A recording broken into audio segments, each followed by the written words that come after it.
ప్రభువా మీకు స్తోత్రాలు చెల్లిస్తాము. మీ మాటలు మాకు అనుగ్రహించండి. కరెంటును మైకును ప్రజలైన వారిని మీ స్వామించండి.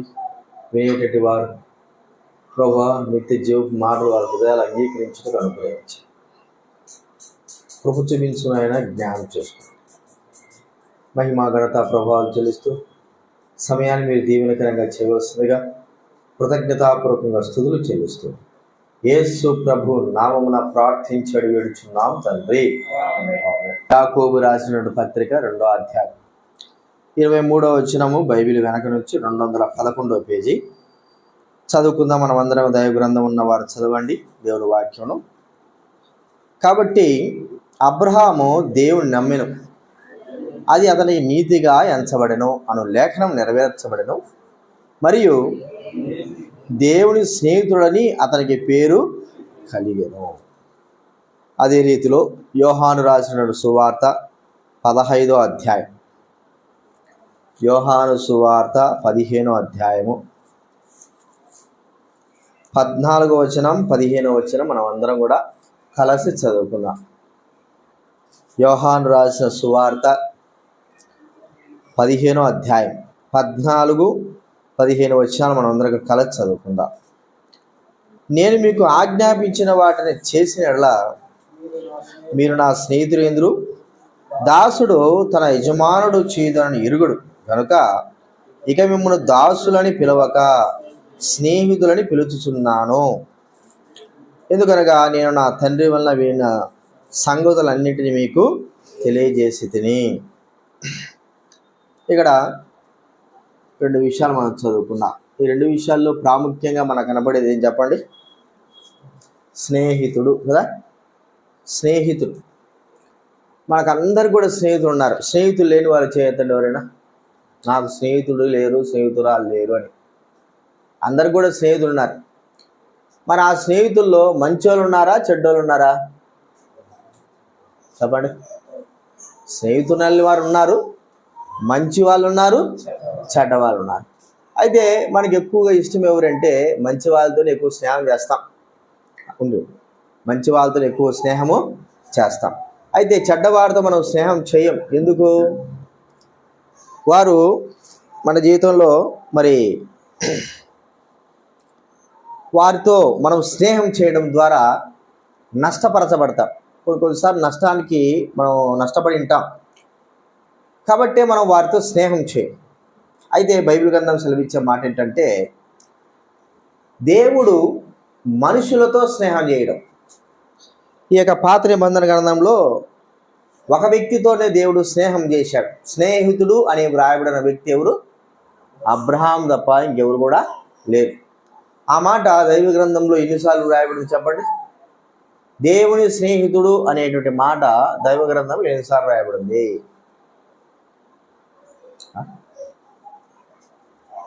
3 సార్లు వ్రాయబడింది. దేవుని స్నేహితుడు యెషయా గ్రంథంలో 1, 2 దినవృత్తాంతాల గ్రంథంలో 1, యాకోబు గ్రంథంలో 1, 3 సార్లు వ్రాయబడింది. అయితే ఇంతమంది పాత నిబంధనలో ఎంతోమంది ప్రజలు ఉన్నారు. కానీ దేవుడు స్నేహితుడుగా ఉండడానికి ఇష్టపడినటువంటి వ్యక్తి అబ్రహామును ఎంచుకున్నాడు.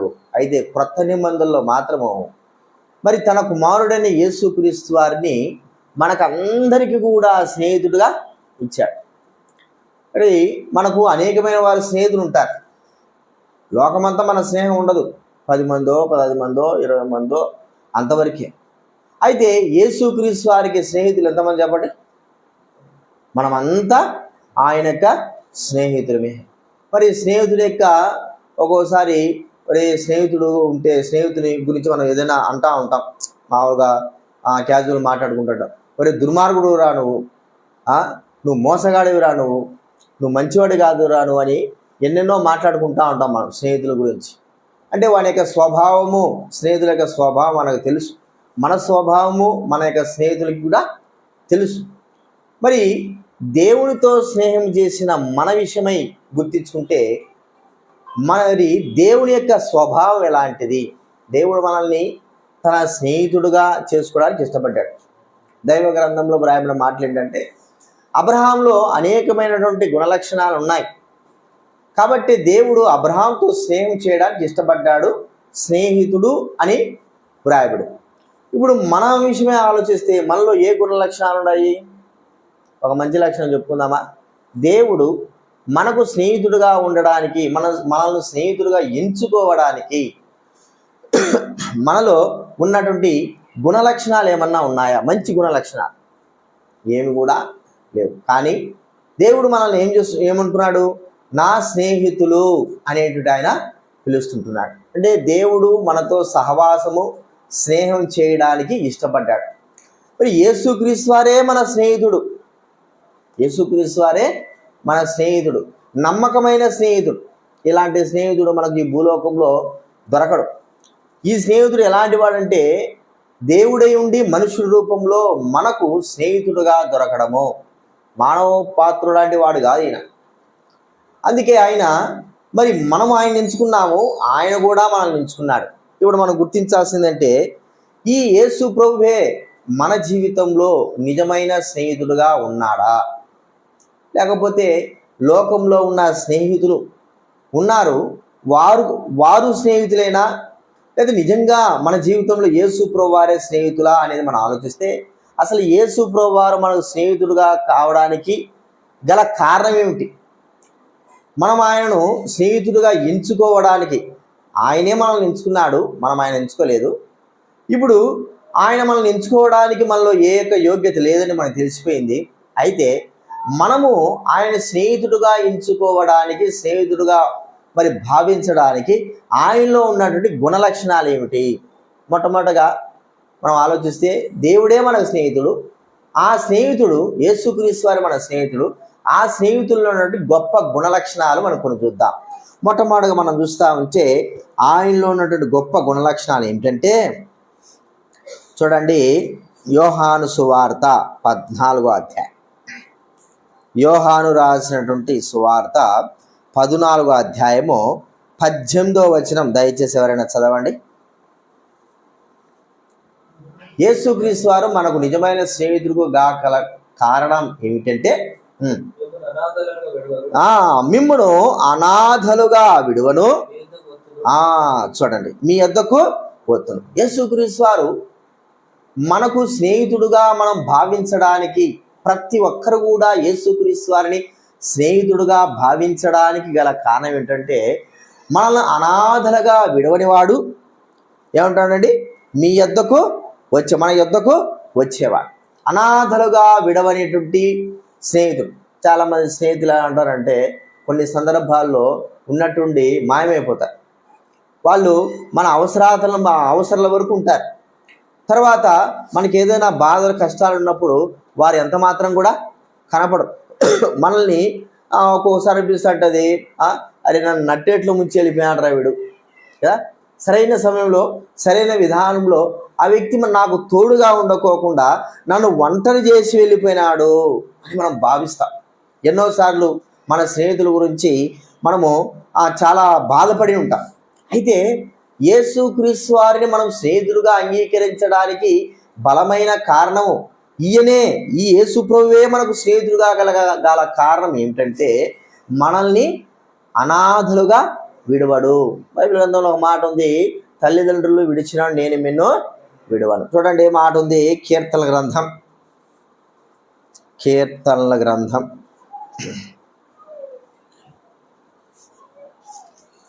27వ అధ్యాయం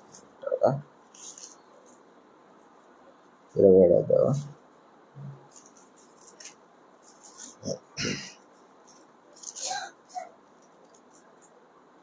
మాటది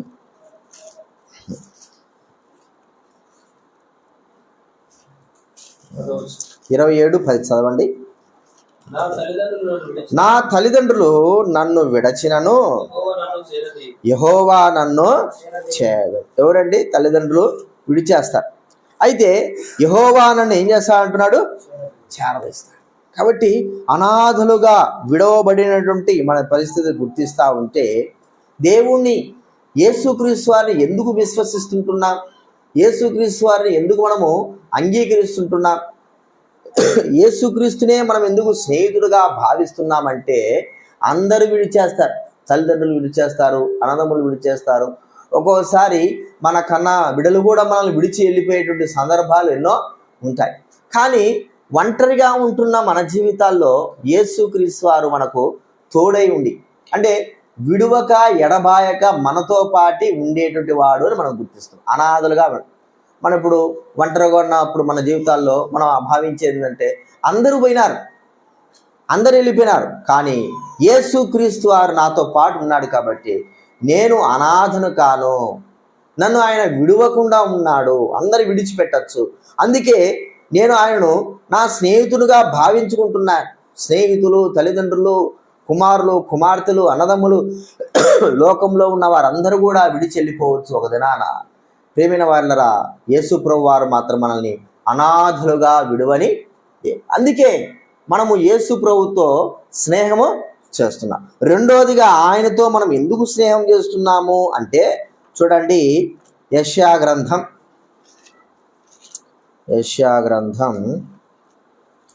41వ అధ్యాయం 41వ అధ్యాయము 13వ వచనం దయచేసి చదవండి. 41:13.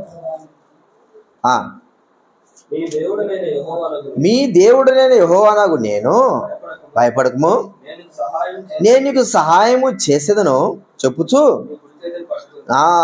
ఏంటండి? సహాయము చేసేవాడు. ఎందుకు యేసు ప్రభుని మనము మన స్నేహితుడుగా, మన రక్షకుడుగా, మన ప్రభువుగా, మరి మనము ఆరాధించేటువంటి వ్యక్తిగా మనం ఎందుకు అంగీకరిస్తున్నామంటే సహాయము చేసేవాడు. కొన్నిసార్లు మనకు సహాయము అందుతుంది అనుకున్న సమయంలో విడిచిపెట్టేవారు చాలామంది ఉన్నారు. ఈ లోకంలో సహాయము చెయ్యాలా, నిజముగా సహాయం చేసే వ్యక్తి ఎవరైనా ఉన్నారంటే యేసుక్రీస్తు వారే. కాబట్టి ప్రేమైన వాళ్ళరా, సహాయం చేసేవాడు. మరి ఎక్కడి నుంచి సహాయం కలుగుతుంది? కొండల తట్టు నుంచి, ప్రభు వైపు నుంచి మనం చూసినప్పుడు మరి అద్భుత రీతిలో మనకు సహాయం కలుగుతుంది. ఎవరైనా మనకు సహాయం చేయండి అంటే ఒకరోజు చేస్తారు, లేకపోతే ఏదో మనకు తగినంత కొంతవరకు చేస్తారు.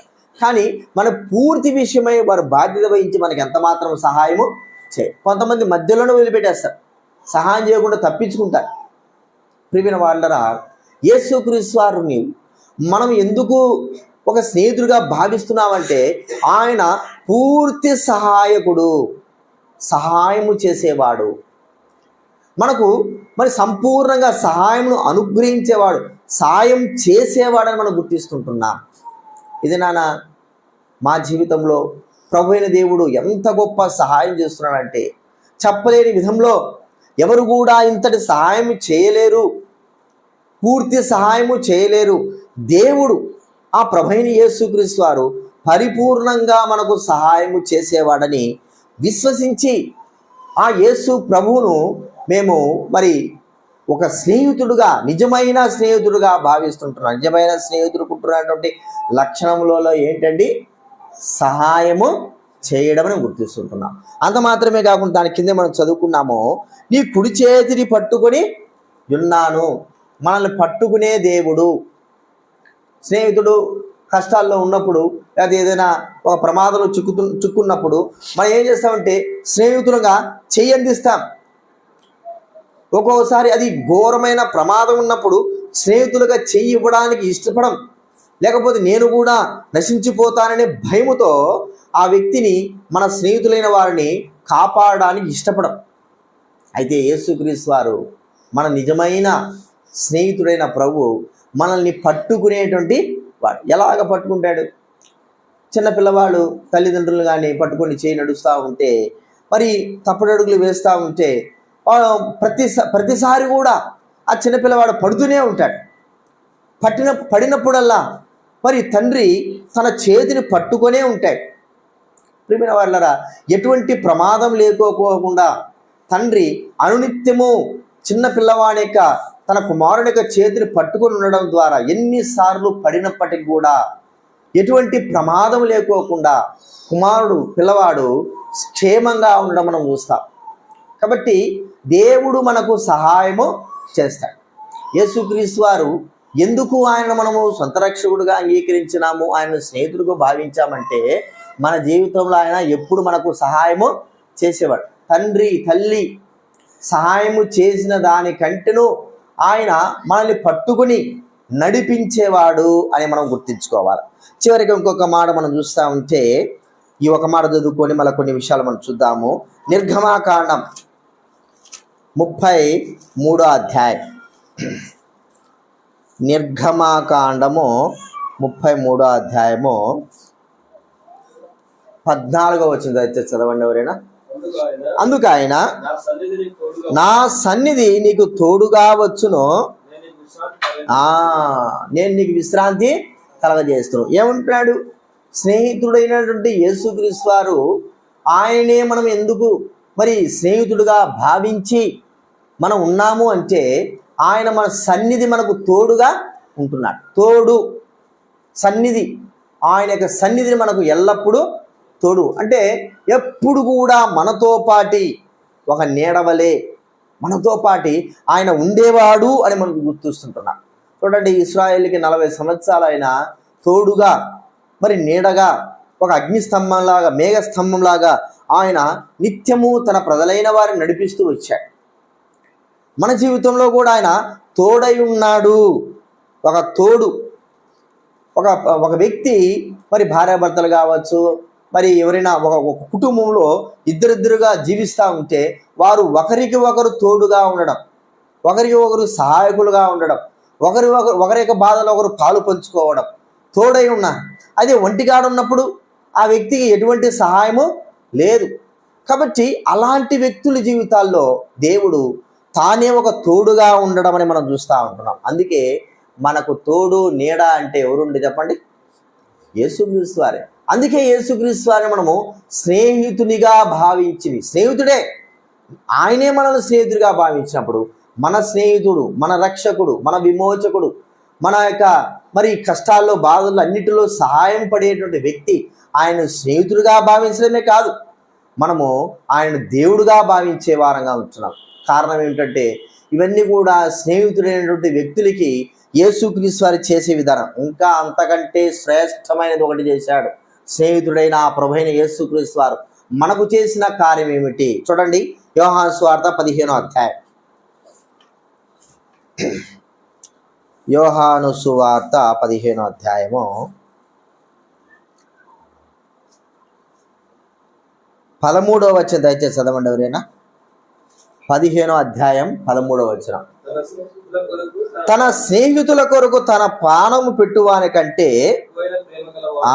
ఎక్కువైన ప్రేమ గలవాడెవడను లేడు. తన స్నేహితుల కొరకు ప్రాణం పెట్టువాని కంటే, ఎవరండి? ఒక స్నేహితుడి కొరకు ఇంకొక స్నేహితుడు ప్రాణం పెట్టేవాడు ఈ లోకంలో మనం చూడగలమా? ఒకవేళ ప్రాణం పోతున్నప్పుడు సహాయం చేయడానికి ఎట్లో ఒకట్లా ప్రయత్నం చేస్తాం, అది మన వల్ల కాకపోతే వదిలిపెట్టేస్తాం. లేకపోతే ఒక స్నేహితుడు ప్రాణం పోయిన తర్వాత ఆ వ్యక్తిని చివరి వరకు భౌతిక కాయం వరకు కూడా స్నేహితులైన వారు వస్తారు. కానీ ఒక స్నేహితుడి కొరకు మరొక స్నేహితుడు ఎవరు ప్రాణం పెట్టగలడు? ఒకసారి ఇటీవలే కరోనా సమయంలో ఒక స్నేహితుడు మరి తన స్నేహితుడు ఇక్కడ హైదరాబాద్లోనో లేకపోతే కేరళలో చనిపోయినాడు. ఆయన కరోనాలో చనిపోయాడు. ఆ వ్యక్తిది పశ్చిమ బెంగాల్ అయినా ఎక్కడో. మరి ఆ యొక్క స్నేహితుడు ఇక్కడ చనిపోతే, కరోనాతో చనిపోతే అంబులెన్స్లో తీసుకొని ఆ స్నేహితుడు పశ్చిమ బెంగాల్ వరకు ఒక్కడే నడిపించుకుంటూ వెళ్ళాడు. స్నేహితుల కొరకు అంబులెన్స్ తీసుకొని పైకి తన కుటుంబం చేరేంత వరకు కూడా ఆ స్నేహితుడు అంటే ఆ శరీరం చనిపోయి శరీరం చేరేంత వరకు కూడా తోడైనాడు. కానీ తన ప్రాణ విషయమే ఆపగలుగుతూ వచ్చాడా? లేడు. తన ప్రాణం విషయమై తన స్నేహితుల కొరకు ప్రాణం పెట్టడానికి ఇష్టపడుతూ వచ్చాడా? ఇవన్నీ కూడా మనం చూస్తే, అయితే యేసుక్రీస్తు వారు మనకు ఎందుకు అంత గొప్ప ప్రియమైన స్నేహితుడుగా ఉన్నాడు అంటే, మన కొరకై, ప్రజలందరి కొరకై యేసుక్రీస్తు వారు ప్రాణం అర్పించేటువంటి నిజమైన స్నేహితుడు. ఎందుకు ప్రాణం అర్పించాలి?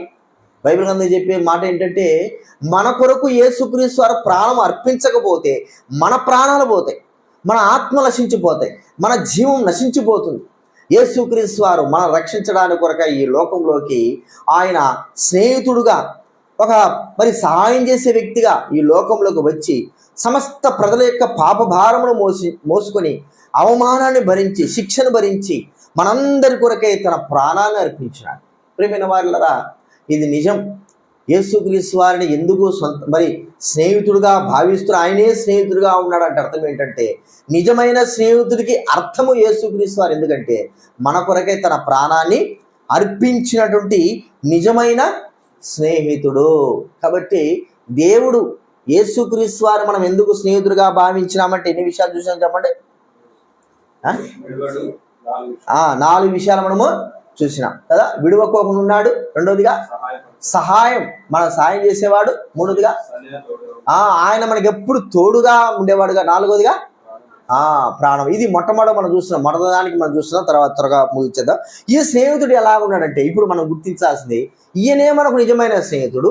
అయితే ఈ స్నేహితుడిని ఇక్కడ కూర్చున్న మనము ప్రేమిస్తుంటున్నామా?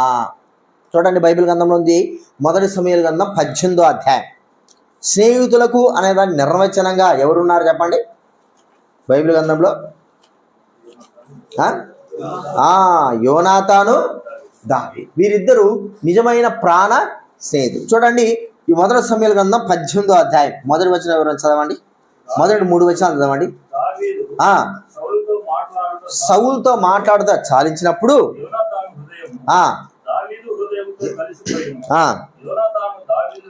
యోనాతాను దావీదునకు భావించుకొని అతను ప్రేమించను, అతని వెళ్ళనీయక చేర్చుకొనెను, భావించుకొని. చాలు. ఇక్కడ దావీదు మరి గోత్రం వేరు, యోనాతాను గోత్రం వేరు. అయితే దావీదు యొక్క స్థితి వేరు, యోనాతాను స్థితి కూడా వేరు. మరి చిన్నవాడు ఒకవేళ బీదవాడు పెద్దవారితో స్నేహం చేయాలని ఇష్టపడతాడు. కానీ గొప్ప ఇంటివాడు బీదవారితో స్నేహం చేయడానికి ఇష్టపడడు. ఎందుకంటే ఆ గొప్ప ఇంటివారు ఆ సరిసమానమైన వారితోనే స్నేహం చేయడానికి ఇష్టపడతారు. మరి యోనాతాను హృదయంలో ఎలాంటి భావన కలిగింది అంటే దావీదును ప్రేమిస్తున్నాడు. దావీదు మరి తన ఇంటి వారందరిలో కూడా చిన్నవాడు, ఎన్నిక లేనివాడు.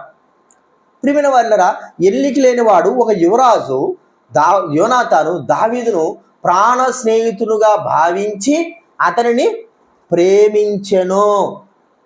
ఇది మనము రెండోదిగా మనం గుర్తిస్తానంటే మన ప్రాణ స్నేహితుడు ఎవరండి? యేసుప్రభేనా? మన ప్రాణ స్నేహితుడు యేసుప్రభే. మరి ఎవరిని ప్రేమిస్తుంటున్నాం? ఎవరిని మనం ప్రేమిస్తుంటున్నాం? మన స్నేహితుడు నిజంగా యేసుప్రభువే అయితే యేసుప్రభునే మనము ప్రేమించాలి. మరి మన స్నేహితుడు యేసుప్రభు మరి ఎలాంటి వాడు? మన కొరకే తన ప్రాణాలను కూడా ఇచ్చినాడు. ఇప్పుడు మనము చేయాల్సింది చెప్పండి. మన కొరకు మన ప్రాణాలు ఇస్తే మనం కూడా ఆయన కొరకు ఏం చేయాలి చెప్పండి? ప్రాణాలు ఇవ్వాలా? ఇస్తామా? తీయకోకుండా చాలు, అంతేనా? ప్రాణాలు తీయకోకుండా చాలు. ప్రాణాలు ఇచ్చేది కాదు ముఖ్యం. ప్రాణము ఇవ్వడము చాలా కష్టం, ప్రాణం తీయడము చాలా తేలికైన విషయాలు ఏమిటి చెప్పండి? చెట్టు పెరగడము చాలా కష్టం కదా అండి. 100 సంవత్సరాలు 100 సంవత్సరం పడుతుంది. అదే 200-300 సంవత్సరాల యొక్క చెట్టును కోలదేయడము 2 గంటలు 3 గంటలు, ఇంకా ఎక్కువ అయితే 1 రోజు, అంతేనా? పెద్ద చెట్టు. మరి ప్రాణం ఇవ్వడము చాలా కష్టమైనది. ఆ పని యేసుప్రభువు చేశారు. అయితే అంత పెద్ద పని ఆయన చేయమని చెప్పడంలే, ఆయనను ప్రాణపదంగా ప్రేమించాలన్నది ఆయన యొక్క కోరిక. మనము ఆయనను ప్రాణపదంగా అంటే మనము ఆయన కొరకే ప్రాణము పెట్టున్నంతగా మన జీవితంలో మరి కొనసాగాలి. యేసుక్రీస్తు వారు మన కొరకే ప్రాణం అర్పించినప్పుడు మనం ఆయన కొరకే ప్రాణం అర్పించడానికి ఈ లోక సంబంధమైనటువంటి స్నేహితులతో మనం స్నేహం చేస్తుంటున్నాము. ఒకరికొకరు ప్రాణాలంటే తీపి కేవలం స్నేహం వరకు మాత్రమే, కానీ ఒకరికొకరు ప్రాణాలు పెట్టాలంటే ఎంత కష్టమో. కానీ యేసుక్రీస్తు వారు మనతో స్నేహం చేయడమే కాకుండా తన ప్రాణం అర్పించాడు. ఇప్పుడు ప్రభు అనే మాట ఏంటంటే యోనాతాను తనను ప్రాణ స్నేహితుడుగా భావించుకున్నాడు. నేను నిజంగా యేసుక్రీస్తు వారు మనకు నిజంగా ప్రాణ స్నేహితుడైతే ఆయన కొరకై మన ప్రాణాలు అర్పించడానికి మనం ఏం కావాలా? సిద్ధంగా ఉండాలి. ఒకసారి పేతురు గురించి చెప్పబడిన మాట ఏంటంటే, నువ్వు నన్ను ప్రేమిస్తున్నావా అని యేసుక్రీస్తు వారు 3 సార్లు అడిగాడు. యోహాను సువార్త 21వ అధ్యాయంలో. మరి పేతురుకి మరి విసుగొచ్చింది. అవును ప్రభువా, నీకే తెలుసు అన్నాడు. కొన్ని సంవత్సరాల తర్వాత చరిత్ర చెప్పే మాట ఏంటంటే, పేతురును పట్టుకోవడానికి వృద్ధుడైపోయినాడు. పేతురు అప్పటికే ఎంతో మందిని రక్షణకు నడిపించాడు. ఈ యొక్క క్రీస్తు మార్గము మరి విరివిగా విస్తరిస్తూ ఉంది. లోకంలో ఉంటున్న వారు మరి పేతురును పట్టుకోవడానికి వలలు వేసి ఉన్నారు. ఎక్కడెక్కడ పట్టుకుందామని. పేతురు తెలిసిపోతే తప్పించుకొని తన శిష్యులు ఏం చెప్పారు? అయ్యా, నువ్వు పారిపో, ఇక్కడ ఉంటే నేను ఏం చేస్తారు? చంపేస్తారు. నువ్వే మాకు పెద్ద దిక్కు, నువ్వు పోయినా ఇంకో మాకు చాలా కష్టం, నువ్వు వెళ్ళిపో అన్నాడు. పేతురు కూడా ఆలోచించినాడు, ఎవరిని సరే ప్రాణాలు కాపాడుకోవడానికి వెళ్ళిపోదామని పోతా ఉన్నాడు. యెరూషలేము గేటు దాటి గవిని దాటి వెళ్ళిపోతా ఉన్నాడు. పోతా ఉంటే ఎదురుగా ఒక మనిషి వస్తున్నాడట. వస్తుంటే ఎవరబ్బా వస్తున్నాడు, మనం చూస్తే కనపడతాడేమో అని ముసుకేసుకొని పోతున్నాడు. ఈ వ్యక్తి మరి పేతురు చూసే కొద్ది ఆ వ్యక్తి మొహము యేసుప్రభు మొహంలా కనపడుతుందంట. యేసుప్రభు బాగా ఖచ్చితంగా తెలుసు కదా యేసుప్రభు ఎలాంటి వాడో. ఆ మొహము పేతురికి బాగా గుర్తుకు. చూస్తూ ఉంటే యేసుప్రభు మొహం ఉంది. ఎవరెవరే ఏంది ఇది, యేసుప్రభు ఉన్నట్టున్నాడు, ఆయన ఆరోహణం అయిపోయినాడు కదా, ఈయనేది మళ్ళీ ఎదురుకు వస్తున్నాడంటే ఎదురుకు పోయి నిలబడి, ప్రభువా ఏంది నువ్వు ఇటు వస్తున్నావు, వెనక్కి వస్తున్నావు, నన్ను నీ నామాన్ని బట్టే నేను పారిపోతున్నాను, నన్ను చంపడానికి చేస్తున్నానంటే నువ్వు పారిపోతున్నావు కాబట్టి నేను నీ కోసం ఏం చేయాలనుకుంటున్నాను? తిరిగి పోయి మళ్ళీ నేను చావాలి, మరణం పొందాలి. నేను నీకోసం నేను పోయి మళ్ళా పోయి చనిపోతా పో అన్నాడు. యేసుప్రభు ఎదురొచ్చాడు. ప్రాణభీతి కొన్ని సమయాల్లో ప్రభువు కొరకై ప్రాణాలు అర్పించవలసిన సమయాలు వచ్చినప్పుడు పారిపోయేటువంటి పరిస్థితులు ఏర్పడతా ఉన్నాయి. నిజమే ప్రియమైన వాళ్ళు. అయితే ప్రభువు మన కొరకై తన ప్రాణాలు అర్పించినాడు. నిజంగా ప్రభువును మనము ప్రేమించే వారంగా, ప్రాణప్రియులంగా, ఆయనను ప్రేమించే ప్రాణపదంగా మనం ఉన్న వారంగా ఉంటున్నామా? ఆయన మన కొరకే ప్రాణం ఇచ్చాడు. మనం ఆయన కొరకే ఏం చేయాలా? సాధ్యమైనంత వరకు మరి మనకు సమయము ఆ ప్రభువు అనుగురించినప్పుడు మన ప్రాణాలు అర్పించడానికి కూడా, అంటే ప్రాణం పెట్టునంతగా మనము ప్రభువు కొరకై జీవించవలసిన వారంగా ఉన్నాం. అది స్నేహితుని యొక్క గుణలక్షణము. యేసుప్రభు వారిని మనము నిజముగా ప్రాణ స్నేహితుడుగా భావిస్తే మనము ఆయన కొరకే మన ప్రాణాలు పెట్టడానికి కూడా ఏం కావాలి? సిద్ధమైన వారంగా ఉండాలి. సాధ్యమైనదో రాదు, అది వచ్చిన వాళ్ళకి గొప్ప సంగతి, అది ఎంతో ధన్యత. ప్రభు కొరకే ప్రాణం అర్పించే గొప్ప ధన్యత అది ఎవరికి రాదు. ఒకవేళ వస్తే అది గొప్ప ధన్యతే. ప్రేమైన వాళ్ళరా, మరి ప్రభువును నువ్వు ప్రేమిస్తున్నావా? ప్రేమిస్తే ఆయన కొరకే ప్రాణం పెట్టునంతగా నువ్వు ప్రభు కొరకే జీవించవలసిన వాడవుగా ఉండాలి. ప్రాణం పెట్టునంతగా ప్రభు కొరకే మన ప్రాణాలను సైతము కూడా లెక్క చేయకోకుండా మరి జీవించగలిగే స్థితిలోకి రావాలి. అది యేసుక్రీస్తు వారిని మనము ప్రాణ స్నేహితుడిగా భావించుకున్న విధానం. ఆయన స్నేహితుడిగా మనము జీవించేటానికి ఉన్న అర్హత. ఇది రెండోది మనం చూస్తుంటున్నాం. మూడోది మనం చూస్తూ ఉంటే చూడండి, 1 సమూయేలు 18వ అధ్యాయంలో మనం గమనిస్తే త్వరగా ముగించుకుందాం. అదే 18వ అధ్యాయం మా 2వ వచనం చదవండి.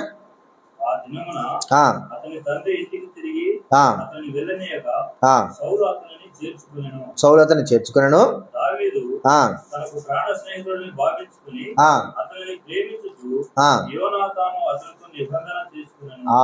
ఇక్కడ మనం చూస్తా ఉంటే మూడోది మనం చూస్తా ఉంటే ఒక మాట ఉంటే మన సహవాసము ఆయన కొరకే. మన సహవాసము ఆయన కొరకే అంటే మనము ఎలాగ ప్రాణ స్నేహితులంగా ఒక మాట మనం చూసి ఇర్మియా గ్రంథం 38వ అధ్యాయము 22వ వచనం. ఇర్మియా గ్రంథం 38వ అధ్యాయము 22వ వచనం చదవండి ఎవరైనా. 38వ అధ్యాయం 22వ వచనం.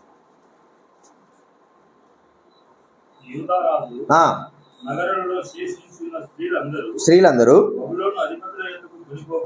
కొనుక్కోబడెదరు, అలాగు జరుగుగా ఆ స్త్రీలు నిన్ను చూచి నీ ప్రియ స్నేహితులు నిన్ను మోసపుచ్చి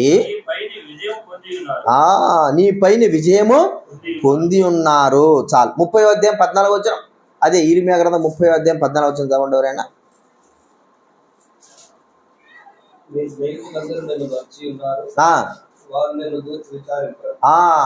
నీ స్నేహితులందరూ నిన్ను మరిచి ఉన్నారు, నిన్ను గూర్చి ఎంత మాత్రం విచారణ చేయరు. అంటే ఒక మాట చెప్పుకోవాలంటే మనల్ని విడిచి వెళ్ళిపోయేవారు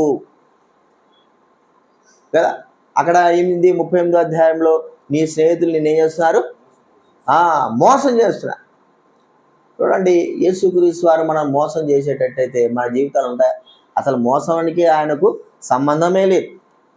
మనకు మంచి సంబంధం ఏంటి చెప్పండి? మోసానికి మనకు మంచి సంబంధం ఉంది కదా.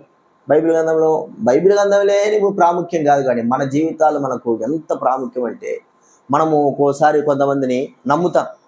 నమ్మి చివరికి నేను నమ్మినందుకు నన్ను బాగా నట్టేట్లు ముంచినావురా అంటే కదా.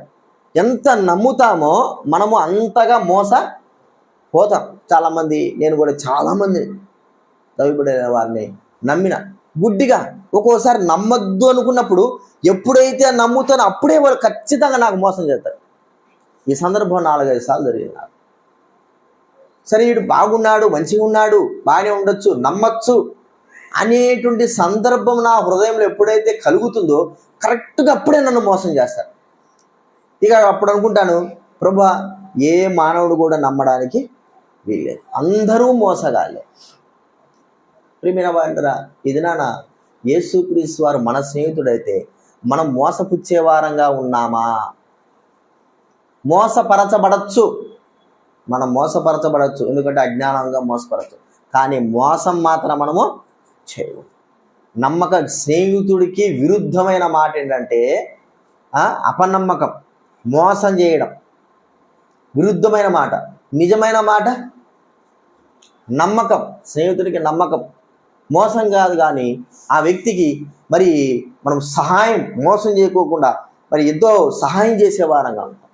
ఇక్కడ మనం చూస్తూ ఉంటే నిజమైన ఒక విశ్వాసులంగా క్రీస్తును స్నేహితులంగా ఎంచుకున్న మనము యేసుక్రీస్తు వారికి మనం మోసకరమైన జీవితం కలిగిన వారంగా జీవిస్తున్నాము.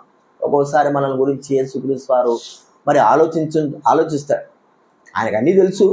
ఇలాగ అనుకుంటే ఈ వ్యక్తి బాగున్నాడులే అనుకున్న సమయంలో మనము మరి మోసం చేసిన వారంగా అయిపోతే, లోకంలో ఉన్న స్నేహితుల వలె మనం మోసగాలంగా చేయబడితే, అప్పుడు మనల్ని గురించి ఆయన ఈ వ్యక్తిని ఎంత మాత్రం నమ్మడానికి వీలు లేదు, నమ్మేదానికి వీలు లేదు అని మనం గుర్తిస్తాం, నమ్మలేం.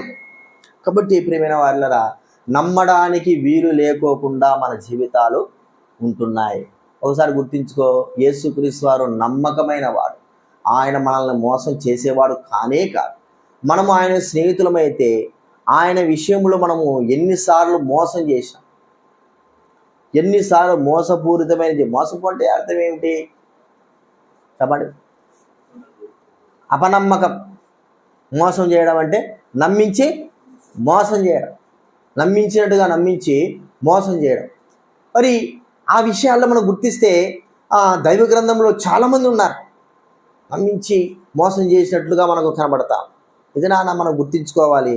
నా స్నేహం ప్రభుతో అయినప్పుడు మనము మోసము చేసే వారికి గుణలక్షణాలు కలిగి ఉన్నామా? యేసు ప్రభు వారు మనల్ని ప్రాణ స్నేహితులుగా భావిస్తే ఆయనను మనము మోసం చేసే వారంగా ఉంటున్నామా? యేసుక్రీస్తు వారు మరి తన స్నేహితులైన వారిని గుర్తిస్తూ ఉంటే 12 మంది శిష్యులు మనకు తెలుసు. ఈ 12 మంది శిష్యులు ఎలాగ ఆయనతో ఉన్నారు? 3.5 సంవత్సరం తింటూ తాగుతూ ఆయనతో పాటు ఆయన అధికారాన్ని పొంది ఆయన అధికారం ద్వారా అనేకమైన సూచక్రియలు చేశారు. ఇంత చేసినట్లో ఒక్కళ్ళలో కలిగింది ఏంది చెప్పండి? ఆయనను మోసం చేయాలా? ఎట్ట మోసం చేయాలి? ఆయన అమ్మివేయాలి, ఆయనకి ఏదో కీడు చేయాలి. చూడండి, ఇంతగా ఆయన తన దగ్గర ఉంచుకొని తన యొక్క మరి ఆ అధికారంలో తన పరిశుద్ధతలో పాలు గురించి అన్ని కార్యములు చేస్తే ఈ ఇస్కరియోతు జీవితాల్లో ఎలాంటి దుర్బుద్ధి పుట్టింది, ఎలాగ మోసం చేయాల్సి వచ్చింది? నీ స్నేహితులే నిన్ను అప్పగించారు, నీ స్నేహితులే నిన్ను మోసం చేశారు అన్నమాట ఇస్కరియోతు జీవితాల్లో మనకు చూడగలుగుతూ ఉంటున్నారు. చూడండి ప్రియమైన వాళ్ళరా, మన జీవితం అలాగే ఉందా? మనము లోకంలో ఎంతోమంది మోసం చేసి ఉండొచ్చేమో కానీ ఇది నాన్న దేవుణ్ణి మోసం చేయడం అంత తేలికైన విషయం కాదు. మనం అనుకుంటాం మోసం చేసినాంలే, తప్పించుకున్నాంలే అనుకుంటాం, కానీ దేవుణ్ణి మోసం చేయడం అనేది అసంభవం. మనం ఒకవేళ అలా చెయ్యాలనుకుంటే మనకు మనమే నష్టము తెచ్చుకుంటాం. దేవుడికి ఎంత మాత్రం నష్టం కలగదు. మనము మన మోసం ద్వారా ఇతరులకు ఎంతైనా నష్టం చేయొచ్చాము, కానీ దేవుని మాత్రం నష్టం చేయలే. దేవుడు మనల్ని తన ప్రాణ స్నేహితులుగా భావించుకున్నప్పుడు, ఆయన మనకు మోసం లేకోకుండా మనల్ని ప్రేమిస్తున్నప్పుడు మనము ఆయనకు కూడా అలాగే మనం జీవించాలి. ప్రియమైన వాళ్ళారా, అది గుర్తించుకుందాం. మూడోదిగా ఏం చూస్తున్నాం చెప్పండి? మోసమా మన మా మోసం లేకోకుండా చివరిగా ఒక్క మాట మనం గమనిస్తాము. మన స్నేహితులమైన మన విషయాల్లో మనం నిజముగా ఆయనకు స్నేహితులమైతే, చూడండి ఇర్మియా గ్రంథము 20వ అధ్యాయం 4, 6, 10 చదవండి. ఇర్మియా గ్రంథం 20వ అధ్యాయము 4, 6, 10 చదవండి.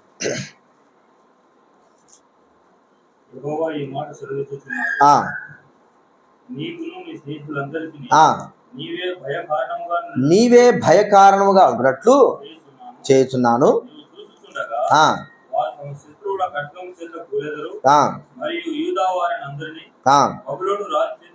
చాలా ఆడి వరకు ఆపండి. 6వ వచనం చూడండి. 6వ వచనం,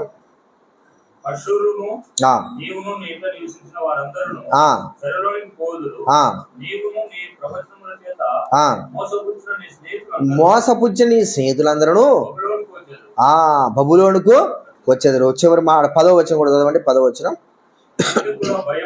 లాస్ట్లో, నాకు స్నేహితులైన వారందరూ నేను పడిపోగా చూడవల్లని కనిపెట్టుకుని ఉన్నారు. చూడండి ఇక్కడ స్నేహితుడి యొక్క భావం ఎలాగా ఉందంటే, మరి ఇతరుల యొక్క స్నేహితులకి నష్టము అంటే వారికి ఘనత తీసుకొచ్చేవారుగా లేరు. ఈ స్నేహితులైన వారు ఎలాగున్నారంటే పడిపోవడానికి భయకారణంగా ఉంటున్నారు. ఇంకా ఏముంటున్నారని చెప్పండి? మోసపుచ్చేవారుగా ఉంటున్నారు. 10వ వచనంలో ఏముంటున్నారు?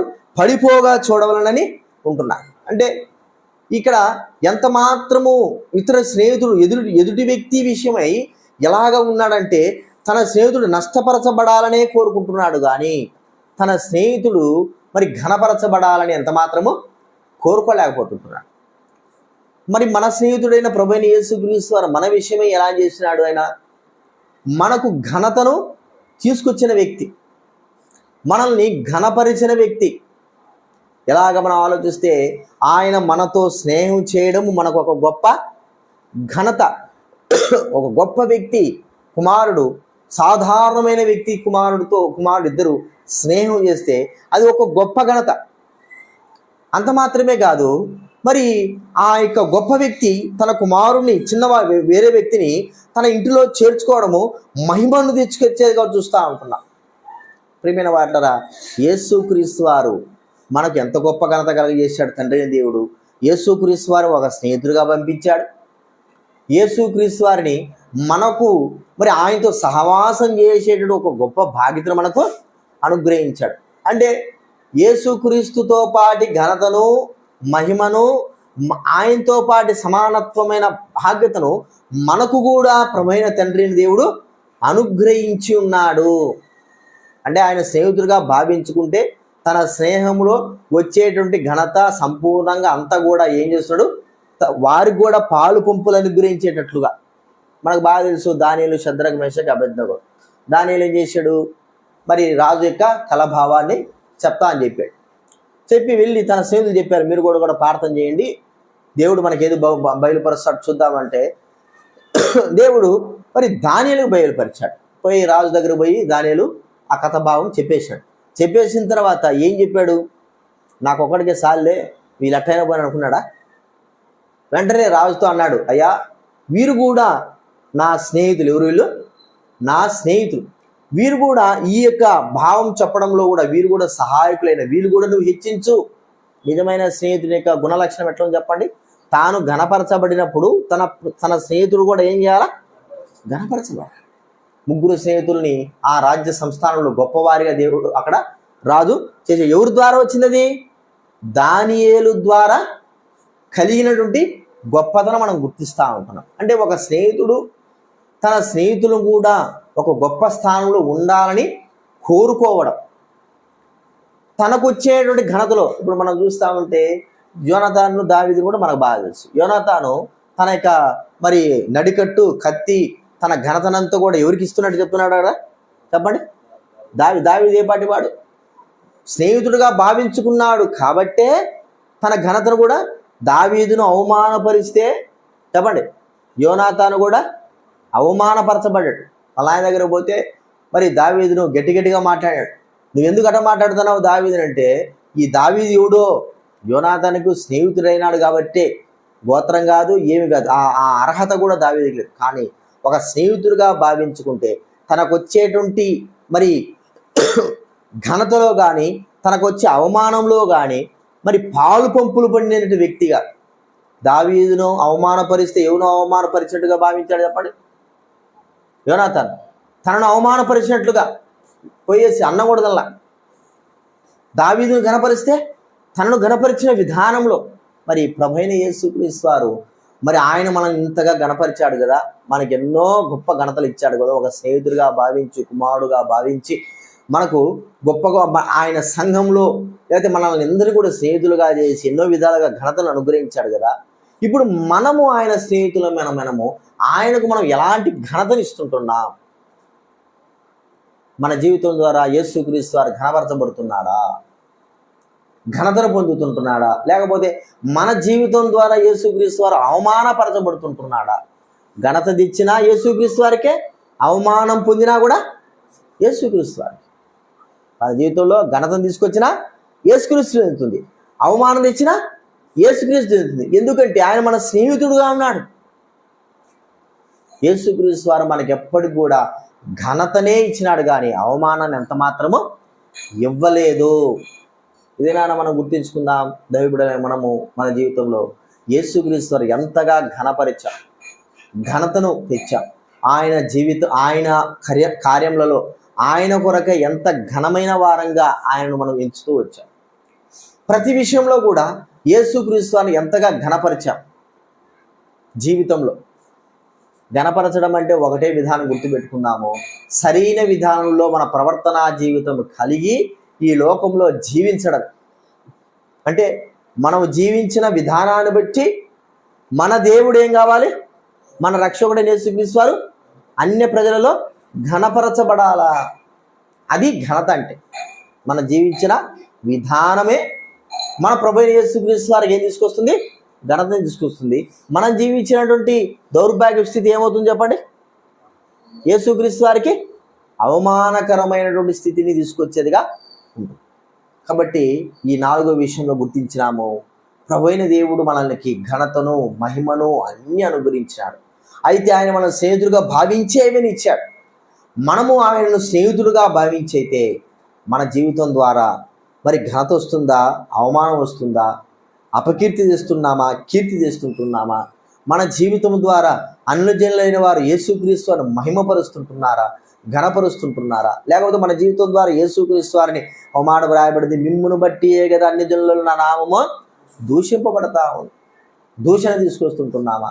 నిజమైన స్నేహితులంగా మనం ఎప్పుడైతే ఉంటామో, యేసుక్రీస్తు వారికి స్నేహితులంగా జీవించడానికి ఇష్టపడతామో, అప్పుడు మనము ఆ స్నేహితులకు ఉన్నటువంటి భావము యొక్క స్థితి కలిగి జీవిస్తాం. అబ్రహాము చచ్చిపోయేంత వరకు కూడా స్నేహితుడు అనే పదానికి అర్థము నిలవబెట్టుకొని ఆయన ఏం చేశాడు?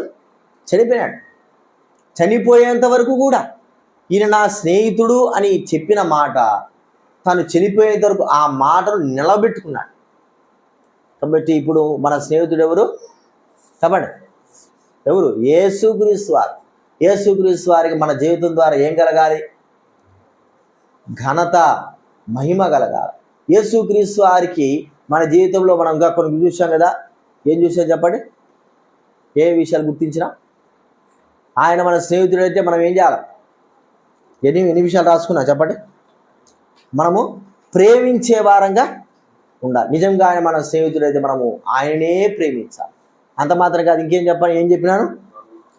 ప్రాణము పెట్టేంతగా మన జీవితము ఆయన కొరకై ఉండాలి. అంటే మన కొరకు ఆయన ప్రాణం పెట్టాడు. ఇంకా తర్వాత చెప్పండి ఇంకేమన్నాడు? మన సహవాసం ఎవరితో ఉండాలి? మన సహవాసం యేసుక్రీస్తుతోనే మన సహవాసం. కాబట్టి ఈ విషయాలు, నాలుగంతుల విషయాల్లో ఆయన నిజంగా మన స్నేహితుడైతే మనం ఆయనను గణపరిచి మహింపరిచి స్నేహానికి ఉన్నటువంటి భావం కలిగి ఆయన మన కొరకే స్నేహితుడిగా ఉన్నాడు కాబట్టి ప్రాణం పెట్టాడు, మనల్ని తన ప్రాణ స్నేహితుడిగా భావించుకున్నాడు, తనకొచ్చే ఘనతంతట్లో మనకు ఘనతనిచ్చినాడు, ఆయన విడువక ఎడబాయక మనల్ని ప్రేమిస్తూ ఉంటున్నాడు. ఎన్ని విషయాలు యేసుక్రీస్తు వారు స్నేహితుడు, మనకు స్నేహితుడు అన్నదానికి ఆయనకు రుజువుగా ఉన్నాయి. మనం కూడా ఆయన స్నేహితులమైతే ఆయనకు ఘనతను మహిమను తెచ్చే వారంగా, మన ప్రాణం పోయేంత వరకు కూడా ఆయన స్నేహాన్ని నిలబెట్టే వారంగా, ఆయన కొరకే జీవించే వారంగా, మరి ఆయనతోనే సహవాసం చేసే వారంగా మన జీవితాలు ఉండునట్లు ప్రభు మనకు సహాయము చేయునుగాక. ప్రార్థన చేసుకుందాం.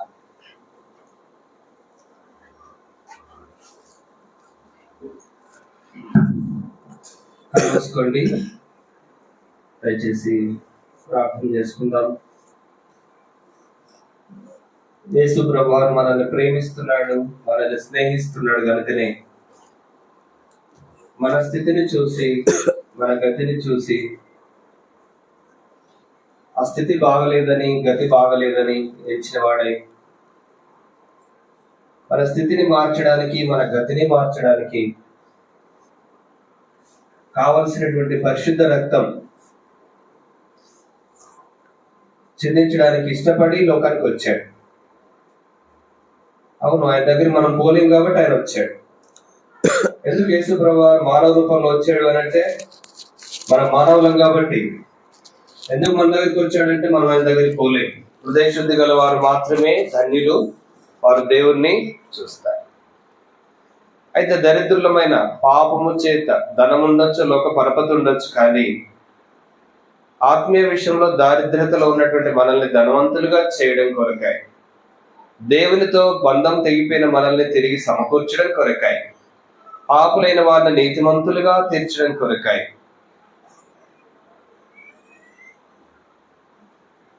అశాశ్వతమైన లోకంలో ఉన్న మనల్ని శాశ్వతమైన లోకంలోనికి తీసుకుపోవడం కొరకాయి, తాత్కాలికమైనటువంటి మనల్ని నిత్యం ఉండేవారుగా చేయడం కొరకు యేసు ప్రభువు లోకానికి వచ్చాడు.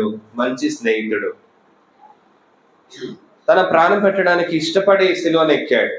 ఆయన ఎవరు సిలువ వేయలా, రక్తం చిందించాలి కాబట్టి సిలువ ఎక్కాడు. ఆ రక్తము ప్రతి పాపం నుండి మనల్ని శుద్ధి చేస్తుంది. ప్రియమైన వారలారా, ఈ దినమున ప్రభు నీతో మాట్లాడుతూ ఉండగా, విడువని ఎడబాయని స్నేహితుడు నీకు స్నేహితుడిగా ఉండాలని ఆశపడుతుండగా నీ హృదయం తెరుస్తారా? నీ పాప క్షమాపణ జరగాలి అని అంటే పరిశుద్ధ రక్తం కావాలి కదా. అందుకే ఆయన మానవ రూపంలో చేతగాని వానిలాగా సిలువెక్కాల్సి వచ్చింది. తన బలంను ఉపయోగిస్తే సిలువ కార్యం జరిగేది కాదు.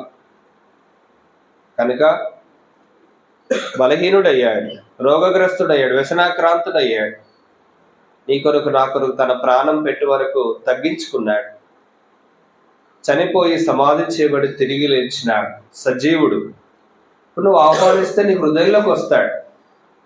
నీకు ఇష్టమైతేనే నువ్వు రక్షణ పొందుతావు. అదే రీతిగా రక్షణ పొందిన నీవు ఆయన అంగీకరిస్తే ప్రతి విషయంలో నీ జీవితం బాగుపడుతుంది. నీ అంగీకారం లేకుండా పరలోకం కూడా పోలేవు. కాబట్టి నువ్వు ఏదైతే అంగీకరిస్తావో అదే నీ జీవితంలో జరుగుతుంది. మనుషుడా, దేవుడు వికరింపబడ్డు, ఆయన మోసగింపబడ్డు, నువ్వు ఏది విత్తుతావు అదే పంట కోస్తావు. దేవుడి వాక్యం సెలవిస్తా ఉంది, ఖచ్చితంగా సెలవిస్తా ఉంది. లోబడుటకు దేనికి మిమ్మును మీరు దాసులుగా అప్పగించుకుందురో అది చావు నిమిత్తముగా పాపమునకే గాని లేదా నీతి నిమిత్తమై విధేయతకి గాని నువ్వు దేనికి లోబరుచుకుంటావో దానికే దాసులు అయిపోతావు. కాబట్టి ఈ దినమే తీర్మానం చేసుకో. ప్రభు నిన్ను ప్రేమిస్తున్నాడు, నీ కొరకే వేచి ఉన్నాడు. ఆహ్వానిస్తావా? ప్రార్థన చేసుకుందాం. ప్రియమైన తండ్రి, స్తోత్రములు. మాకిచ్చిన దివ్య తరుణంకై వందనాలు. ఇతవన్న మీ వాక్యముకై స్తోత్రాలు. ఎవరైతే సంతోషంతో అంగీకరించినారో వారిని బట్టి వందనాలు. ఎవరైతే కఠినంగా ఉన్నారో వారిని దర్శించమని ప్రార్థిస్తున్నా. సర్వలోకమును సంపాదించుకున్న తన హృదయ శుద్ధి లేకపోతే నా పాపాలు క్షమించబడినవని చెప్పకపోతే లోకాన్ని విడిచినాడు, దేవుని దగ్గరికి పోలేడు. ఇది ఎంతో దౌర్భాగ్యకరమైన స్థితి. కాబట్టి ఈ దినమే ప్రభుత్వ సమాధానం పట్టుకు సహాయం చేయండి. ఎవరైతే అట్లా తీర్మానం చేసుకున్నారో ఆ తీర్మానాన్ని మీరు బలపరచండి, వారితో మీరు స్నేహం చేయండి, ఈ లోకంలో నడిపింపు దయచేయండి. లోకాన్ని విడిచిన తర్వాత కూడా మీరు తోడుగా ఉండే దేవుడు, నిత్యరాజ్యంలో ఆహ్వానించే దేవుడు, మిమ్మల్ని పోలి ఉండేటట్లుగా చేసే దేవుడు. స్తుతిస్తూ మీకు అప్పగించుకుంటూ వచ్చిన వారందరినీ కూడా దర్శించినారని వందనాలు చెల్లిస్తున్నాం. ఇంకెవరైతే చెప్పుకోలేని సమస్యలు ఉన్నారో వారికి కూడా సహాయం చేయండి నాయన. మెట్టుకు మా జీవితముల ద్వారా మాటే కానీ, చూపే కానీ, హృదయ ధ్యానమే కానీ, మా పాటే కానీ, మా సమస్త క్రియలు కానీ మీకు మహిమ తీసుకొచ్చేవిగా చేయమని మమ్మల్ని మీకు సమర్పించుకుంటూ మైక్ శబ్దం ద్వారా విన్నవారిని కూడా దీవించి ఆశీర్వదించి రక్షించమని యేసు క్రీస్తు వారి నామములో ప్రార్థిస్తున్నాం తండ్రి. నీ పేరేంటి? సంజయ్. సంజయ్ చాలా మంచి పిల్లవాడు, కష్టపడి పనిచేసే అలవాటు ఉంది. అయితే ఈ స్టోరీని కొంచెం నేను మార్చి చెప్పాల్సి వస్తుంది, కాకపోతే భావం ఒకటే. సంజయ్ ఎలాంటి మంచివాడు అని అంటే, తన కుటుంబంలో ఉన్న పరిస్థితిని బట్టి పొద్దున్న లేచి ఏం చేసేవాడు అని అంటే న్యూస్ పేపర్ వేసేవాడు. సైకిల్ దొక్కొచ్చా? సైకిల్ దొక్కుంటూ న్యూస్ పేపర్ వేసేవాడు. కొంత డబ్బులు వచ్చేవి. ఆ తర్వాత హాలిడే వచ్చింది అనుకోండి, ఏం చేసేవాడు తెలుసా? మార్కెట్ జరిగేది వాళ్ళ దగ్గర, సండే మార్కెట్, మండే మార్కెట్ లాంటివి ఉంటాయి కదా, అలా జరిగేది. ఏం చేసేవాడంటే ఇట్లా రౌండ్ ఉండే హ్యాట్స్, టోపీలు అంటారు కదా, ఆ టోపీలు అమ్మేవాడు. చాలా కష్టపడుతున్నాడు కదా. ఎందుకు అట్లా చేస్తున్నాడు అని అంటే వాళ్ళ ఇంట్లో పరిస్థితి అలాంటిది. స్కూల్కి వెళ్ళేవాడు, ఖాళీ టైం అంతా పని చేసేవాడు.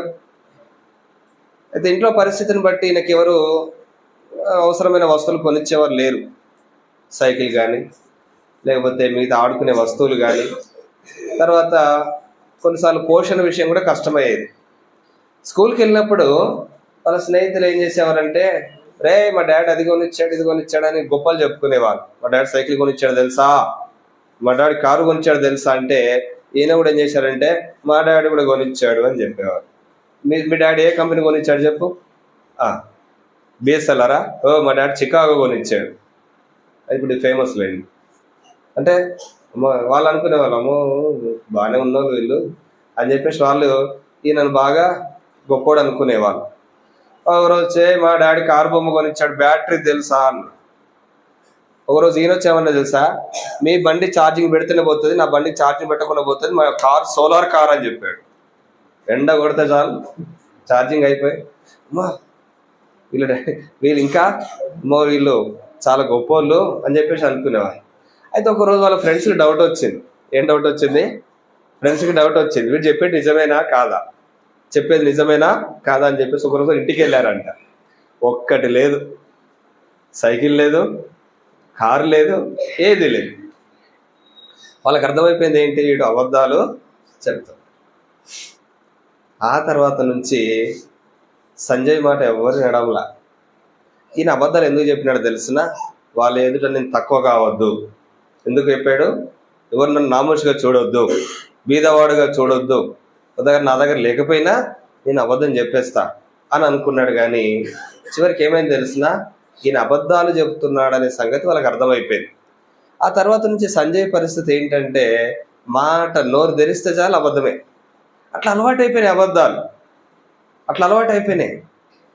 ఒకరోజు వాళ్ళ ఊర్లోకి దొంగ వచ్చినాడంట. ఎవరు చూశారు? సంజయ్ చూశాడు. వాళ్ళ ఫ్రెండ్స్కి చెప్పాడంట, ఫోన్ చేసి కలిసి వాళ్ళకి చెప్పాడు, ఫోన్ చేసి రే దొంగ వచ్చినారంటే చాలు ఏమన్నారు? అర్థమైపోయిందిరా సంజయ్. ఏమర్థమైంది నువ్వు చెప్పేది? ఇప్పుడు సంజయ్కి చాలా బాధ అయిపోయింది. అరే నేను ఏం చెప్పినా నమ్మరా? అవును నమ్మం. ఎందుకు? నువ్వు చెప్పేదంతా ఒక్కటన్నా నిజం చెప్పిన వారు ఇప్పటి వరకు ఇది చెప్తే నమ్మడానికి అన్నారు వాళ్ళు. అప్పుడు సంజయ్కి బాధ అయిపోయింది. స్నేహితులుగా ఉన్నవారే ఈయనకి ఏం చేయట్లే, విలువ ఇవ్వడంలా. కానీ జీవితం అట్లే కొనసాగుతూ ఉంది. ఒకరోజు మార్కెట్లో ఈ క్యాప్స్ అమ్ముకుంటా ఉంటుంటే ఒక అంకుల్ వచ్చాడు ఆయన దగ్గరికి. చూశాడు, చూస్తే చాలా దిగాలుగా ఉన్నాడు, చాలా కష్టపడే వ్యక్తిలా కనబడ్డాడు. అంకుల్ ఎవరో తెలుసా, ఒక సేవకుడు, మిషనరీ. ఆ ప్రాంతానికి కొత్తగా వచ్చాడు. ఈయన చూస్తూ ఉన్నాడు. చూసి ఎందుకో మాట్లాడాలనిపించింది. బాబు నీ పేరేం పేరంటే సంజయ్ అని చెప్పాడు. ఇది మాత్రం కరెక్ట్ చెప్పాడు. ఓకే, నేను ఇట్లా దేవుని సేవకుని, మా ఇంటికి రా, కొంచెం టీ తాగుతావు అంటే వస్తానని చెప్పాడు. మీరు చెప్పండి, పోయి ఉంటాడా? అబద్ధాలు పోడు. ఇంకో రోజు ఒకసారి మీటింగ్కి వెళ్తున్నా, వస్తావా అంటే వస్తానని అన్నాడు. కానీ పోయాడా? ఆ మిషనరీ అంకుల్ అనుకున్నాడు, మా గాడిద కంటే కూడా మొండి అయిపోయినాడు వీడు. ఆ దినాల్లో కార్లు బస్సులు లేవు, ఎట్లా పోవాలంటే గాడిద ఎక్కిపోయేవాళ్ళు. ఒకసారి గాడిద పోదంటే కొన్నిసార్లు అది మొరాయిస్తుంది, పోదన్నట్టు. దాన్ని కదపడం నానా తంటాలు పడితే కానీ కదలదు అది. అరే ఈ అబ్బాయి కూడా ఎన్ని అబద్ధాలు చెప్తున్నాడు, ఒక్క మాట వినట్లు ఎంత మొండి అయిపోయినాడు అని చెప్పేసి ఆ గాడిద నిప్పుకుంటూ అనుకున్నాడంట. అనుకున్నటువంటి సేవకుడు ఏం చేశాడు తెలిసిన, ఈ అబ్బాయిని వదిలిపెట్టలా. ఈ అబ్బాయిని ఎట్లనైనా కూడా మారు మనసు కలిగేటట్లుగా చేయాలి అనుకున్నాడు. ఒకరోజు ఆయన ఈ అబ్బాయి దగ్గరికి వచ్చాడు. ఈ అబ్బాయి దగ్గరికి వచ్చి మొత్తానికి ఏదో పట్టుకొని ఏమిచ్చాడు తెలిసిన, బైబిల్ ఇవ్వాల, సువార్త పత్రిక ఇవ్వాల. ఏమిచ్చాడు తెలుసా, ఒక 5 మేకులు ఇచ్చాడు. తర్వాత ఒక సుత్తి ఇచ్చాడు. మేకులు తెలుసు కదా, మొలలు అంటారే, గోడ కొట్టుకుంటారు. ఒక 5 మేకులు ఒక సుత్తి ఇచ్చాడు. ఎందుకు ఇచ్చాడు తెలిసిన, అది సంజయ్కి అర్థం కాల. ఏంటి నాకు 5 మేకులు ఇచ్చాడు, ఆయన పాస్టర్ గారు కదా ఇచ్చింది, ఎందుకు ఇచ్చామని అడగకూడదు, ఏం చెప్తాడో చూద్దామని చెప్పేసి అట్లనే వేచి ఉన్నాడు. ఆయన ఏమన్నాడు తెలిసిన, సంజయ్ నువ్వు బాధపడకపోతే ఒక మాట చెప్తాను నీకు. చెప్పండి అంకుల్ అన్నాడు. నువ్వు అబద్ధం ఆడిన ప్రతిసారి నాకు గాడిదని కట్టేస్తానే గుంజ మొద్దు, దానికి ఒక మేకు మొత్తం కొట్టేసి అన్నాడు. ఈయనకు అర్థం కాల, కానీ ఎందుకు అదే అని అనకూడదు కదా సేవకుడు. సరే అని చెప్పేసి మనోడు సుత్తే ఉన్న మేకులు తీసుకొని అబద్ధం ఆడిన ప్రతిసారి మేకు కొట్టేశాడు. మీరు చెప్పండి, 5 మేకులు ఎంత కాలంలో అయిపోయి ఉంటాయి? 2 డేస్లో అయిపోయినాయి అంట. కొంతమంది 1 డే అన్నారు, 1 అవర్ అన్నారు, సరే అనుండొచ్చు, కానీ 2 డేస్లో అయిపోయినాయి. ఖాళీ సుత్త పట్టుకొని మిషనరీ అంకుల్, సేవకుడు అంకుల్ దగ్గరికి వచ్చాడు. అంకుల్ నువ్వు ఇచ్చిన 5 మేకులు కొట్టేసిన, ఏం చేసినా కొట్టేసిన. అప్పుడు అంకుల్ ఏమన్నాడు తెలిసిన, నువ్వు కొట్టిన 5 మేకులు పీక్కొని రా అన్నాడు. ఏం చేయాలా? నీకు ఇంకా కోపం వచ్చింది, కానీ సేవకుడు కదా ఏమనొద్దు అని చెప్పేసి సుత్తికి వెనక భాగంలో ఇట్లుంటుంది కదా, దాన్ని పట్టుకొని పీకంగా ఏమైపోయింది, 5 మేకులు వచ్చినాయి. ఆ 5 మేకులు పట్టుకొని పోయి పాస్టర్ అంకుల్కి ఇచ్చాడు. అప్పుడు పాస్టర్ అంకుల్ అడిగాడు, నా మొద్దు ఉన్నట్టుగా ఉన్నదా, పగిలిందా, లేకపోతే రంధ్రాలు పడ్డదా అని అడిగాడు. కొంచెం పగులు వచ్చింది అంకుల్, రంధ్రాలు పడ్డాయి, ఎందుకంటే మేకు లాగాను కదా, అవి కప్పేసి అన్నాడు. అదెట్లా కప్పుతాం అంకుల్, భలే ఉన్నారు మీరు, కొట్టక ముందు ఉన్నట్లు ఎట్లా అవుతుంది అది అని అన్నాడు. అప్పుడు పాస్టర్ అంకుల్ ఏం చెప్పినాడంటే, నువ్వు ఆడిన ప్రతి అబద్ధం కూడా నేను ఇట్లే డ్యామేజ్ చేస్తావు. నీ విలువలను, నీ గౌరవాన్ని నువ్వు తిరిగి సమకూర్చుకోలేవు. ఆ రంధ్రాలను ఎట్లయితే నువ్వు పూడ్చలేవో కొన్నిసార్లు జీవితకాలం వరకు కూడా ఉంటాయి. కాబట్టి నువ్వు చేసే ప్రతి పాపం, అది అబద్ధమే కానీ మరొకటి కానీ, నీ జీవితాన్ని ఎట్లా పాడు చేస్తుంది అని చెప్పి సంజయ్కి అర్థమయ్యేటట్టు చెప్పాడు. అప్పుడు సంజయ్కి అర్థమైంది, అవును నా స్నేహితులు నన్ను నమ్మడం లేదు కదా, నా జీవితంలో నన్ను ఎవరు గౌరవించడం లేదు కదా, నిజం చెప్పినా కూడా నమ్మడం లేదు కదా, నా జీవితానికి విలువేముంది, ఇంకా నా జీవితం కూడా ఈ మొద్దుగా కైనట్టుగా నా పరిస్థితి అయిపోయింది, అనేక గాయాలైనాయి, అవి పూడ్చుకోలేను, మార్చుకోలేను, నేనేం చేయాలి అంకుల్ అని మిషనరీ పాస్టర్ అంకుల్ని అడిగాడు. ఎటువంటి పాపంనైనా, ఎటువంటి గాయాన్నైనా కప్పి నేను బాగు చేయగల ఒకే ఒకడు ఉన్నాడు, ఆయన యేసుక్రీస్తు ప్రభువా. ఆయన నీ కొరకు వచ్చి గాయాలు పొందాడు, ఆయన పొందిన దెబ్బల చేత నీకు స్వస్థత, ఆయన చిందించిన రక్తం చేత నీకు సమకూర్పు, నమ్ముతావా అని చెప్పినప్పుడు అక్కడే సంజయ్ మోకరించి తన హృదయాన్ని యేసయ్యకి ఇచ్చాడు. అప్పటి నుంచి నేను అబద్ధం ఆడను ప్రభువా, నాకు సహాయం చేయమని అడిగాడు. అప్పటి నుంచి ఆ పాస్టర్ అంకుల్ కూడా అబ్బాయి కొరకు ప్రార్థన చేశాడు. ఒక వారం తర్వాత 2 వారాలు అప్పుడప్పుడు ఒక్కొక్క అబద్ధం దొరికింది, కానీ 2 వారాల్లో పూర్తిగా మారిపోయాడు. వాళ్ళ స్నేహితులు విని నమ్మడంలో అయినా కూడా అసలు మారాడా లేదా అని గమనిస్తూ ఉంటుంటే, అవును, తొంగి చూశారు, కనిపెట్టి చూశారు, చివరికి సంజయ్లో మార్పు. ఆ తర్వాత సంజయ్ తనను మార్చిన దేవుని యొక్క సువార్తను తన ప్రాంతంలోను చుట్టుపక్కల ప్రాంతాల్లోనూ ప్రకటిస్తూ గొప్ప సేవకుడయ్యాడు. నిజముగా కుటుంబ పరిస్థితి ఎలా ఉన్నా దేవుని నుంచి ఏదైనా పొందుకోవడం ఎట్లనో నేర్చుకొని ప్రార్థన చేశాడు. గొప్ప దైవజనుడయ్యాడు. సమృద్ధి కలిగి జీవించాడు. కూర్చోకూడదు. Thank you. కాబట్టి మన పరిస్థితులను బట్టి అడ్డదారి దొక్కొద్దు. పెద్ద వయసు అయిపోతుందని ఎవరినో తెలియజేసుకోవద్దు. జాబులు బీటెక్ చేసిన జాబులు రేవటం దొంగ సర్టిఫికెట్లు పుట్టియద్దు. అంటే కన్విన్స్ అయిపోతాం, రావట్లేదు కదా నువ్వు లంచం ఇచ్చేసి తెచ్చుకుంటా అనందు. ఏదో ఒక దగ్గర శాతానికి మనం దొరికిపోతాం. అక్కడ నుంచి మన పతనం స్టార్ట్ అవుతుంది. కాబట్టి మనం ఇతరులను నామోషి అవుతున్నామని చెప్పి మన నిజస్థితిని ఒప్పుకోకుండా ఉండకూడదు. కాబట్టి ఇలా ప్రతి దైనందిన జీవితంలో దేవుని కనపరిచేది మనం నేర్చుకోవాలి. చూడండి, ఒక స్నేహితుడిగా ఉండి సమస్తం కోల్పోయాడు. ఎందుకు? అబద్ధాన్ని బట్టి. అట్లనే ప్రభువుని బట్టి ఇప్పుడు తిరిగి సమస్తంలో సమకూర్చబడ్డాడు. కాబట్టి నీ గత పాపం ఏదైనా నేను నష్టపరిచి ఉండొచ్చు, కానీ ప్రభు దగ్గరికి వస్తే నువ్వు మార్చబడతావు, అదేవిధంగా సమకూర్చబడతావు. ప్రభు మనందరికీ అట్లా సహాయము చేయను కాక. ప్రార్థన చేసుకుందాం. అర్థమైందా పిల్లలు? ఏం పేరు అబ్బాయి పేరు? స్టోరీలో ఉన్న అబ్బాయి పేరు పెడ్రో, కానీ మనకు అర్థం కావాలి కూడా సంజయ్ తీసుకుందాం. సరే, ప్రార్థన చేసుకుందాం. విజయ్ ప్రార్థించు.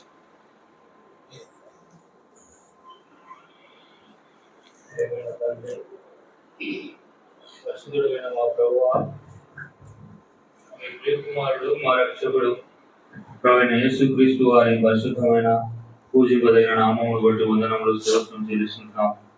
సాయంకాల సమయంలో రీతిగా మా ప్రియులు కుటుంబం ఆధారం చేసుకుని నీ మెదైన స్వరం ద్వారా నీ ప్రజలతో మీరు మాట్లాడినటువంటి మీ అమూల్యమైన లేఖన భాగములన్నింటిపై నీకు వందనాలు స్తోత్రాలు చెల్లిస్తున్నాం.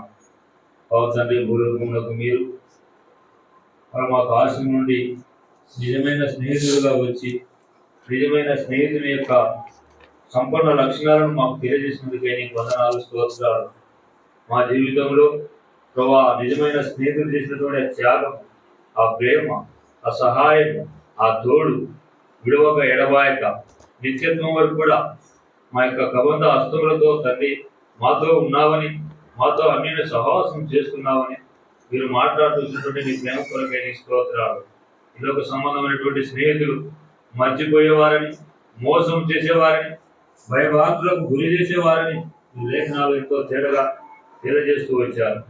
లోక సంబంధమైనటువంటి స్నేహితులతో వైపు మా మనసును ఒప్పించక మా ప్రాణముల కొరకే ప్రాణం పెట్టినటువంటి నా ప్రాణనాథుడైనటువంటి యేసుక్రీస్తు వారితో దేవా నిత్యత్వం వరకు కూడా ఆ స్నేహంతో యోనాతాను దావీదు వలె ఏ రీతిగా నిబంధన చేసుకొని ప్రేమిస్తూ ఆదరిస్తూ బలపరుస్తూ వచ్చాడు.